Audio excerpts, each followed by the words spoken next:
ভারত বাংলাদেশ সম্পর্ক দীর্ঘদিন ধরে এক রৈখিক এক সূত্রের উপর দাঁড়িয়েছিল। ছিল আওয়ামী লীগের উপর নয়াদিল্লির অগাধ ভরসা এবং শেখ হাসিনার প্রতি একদম নিঃশর্ত রাজনৈতিক সমর্থন। ধারণা করা হচ্ছিল ঢাকার স্থিতিশীলতা নির্ভর করছে একটি দলের টিকে থাকার উপর। কিন্তু ২০২৪ সালের গণ অভ্যুত্থান সেই ধারণা পুরোপুরি বদলে দিয়েছে। শুধু বাংলাদেশ নয়, ভারতের দীর্ঘদিনের নীতিও এখন বড় প্রশ্নের মুখে।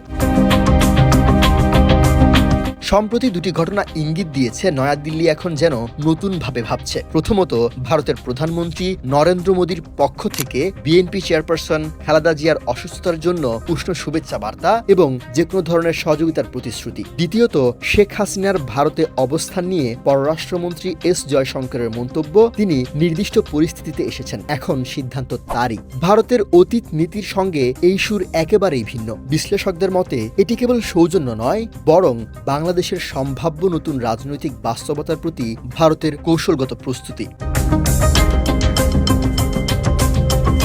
বছরের পর বছর একদল নির্ভর নীতি ভারতের ভাবমূর্তির উপর নেতিবাচক প্রভাব ফেলেছে। তিস্তার অমীমাংসা, সীমান্ত হত্যা, বাণিজ্য বৈষম্য, শুল্ক বাধা এবং বাংলাদেশের রাজনীতিতে হস্তক্ষেপের অভিযোগ জনমনে ক্ষোভ তৈরি করেছে। ২০২৪ সালের গণ অভ্যুত্থান শুধু অভ্যন্তরীণ বিদ্রোহ ছিল না, অনেকের কাছে এটি ভারত বিরোধী এক ধরনের প্রতিক্রিয়াও। তবে বাস্তবতা হলো, ভারত ভূগোল, ইতিহাস ও অর্থনীতিতে বাংলাদেশের প্রতিবেশী। ভূরাজনৈতিক বিশ্লেষকরা মনে করেন, এই সম্পর্ককে দীর্ঘমেয়াদে টেকসই করতে হলে নয়াদিল্লিকে আরও ভারসাম্যপূর্ণ, সম্মানজনক এবং জনমুখী নীতি অনুসরণ করতে হবে। সব রাজনৈতিক শক্তির সাথে সমানভাবে যোগাযোগ, বাংলাদেশের সার্বভৌমত্বের শ্রদ্ধা আর দীর্ঘদিনের কাঠামোগত সমস্যাগুলোর সমাধান, এসবই ভবিষ্যৎ সম্পর্কের ভিত্তি হতে পারে।